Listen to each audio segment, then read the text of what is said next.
Hello, today we're going to be taking a look at C=0 sampling plans.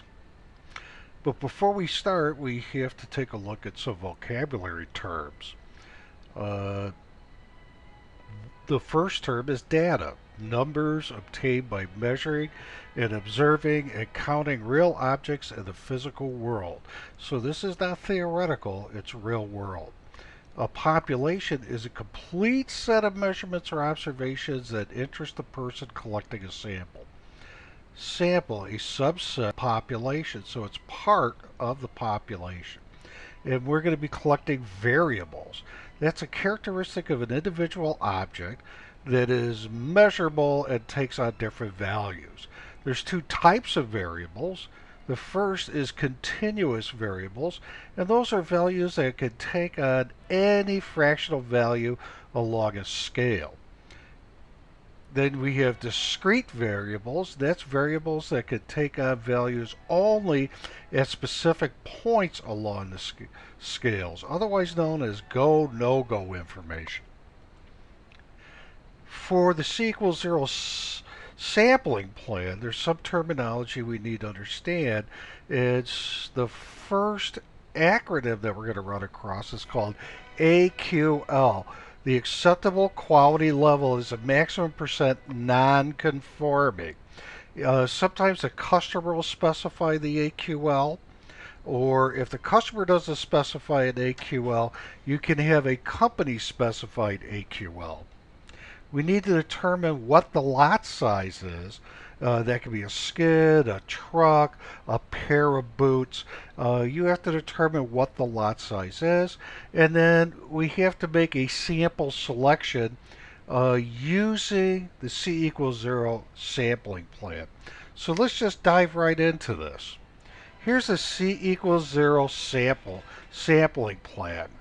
And if you notice, we always start on one of these tables from the top left-hand corner. We'd read down and to the right, down and to the right.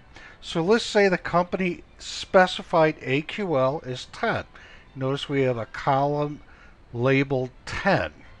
So if we had a lot size of 50, we would read down to where 50 falls between the from and the to, and read to the right under 10, and you'll see the number 3. Well, the number 3 is the sample size.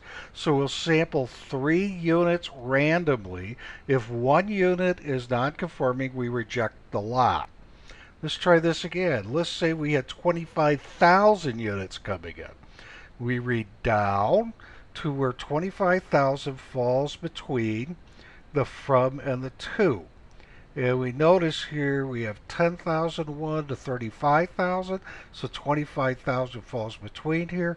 Using our company specified AQL of 10, we read to the right, and you'll notice it has a 9. That's your sample size. You randomly select 9 units, inspect them. If you find 1 unit non-conforming, then you reject the entire lot. Let's try another one. Let's say we had a lot size of 500. We read down to where 500 falls between the from and the to, and here we have 287 and 500. Then we read to the right, and we take a sample size of 7. If we find 1 reject, we reject the entire lot. And that's how we use the sampling plan. We need to know what the AQL is, and we need to know what the lot size is.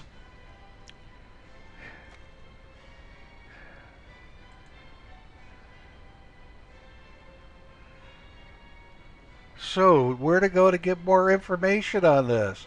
I recommend number 9, which is a quality control handbook by the Duran Institute, and of course, this is some information about me. I hope you found this useful, and I'll talk to you later.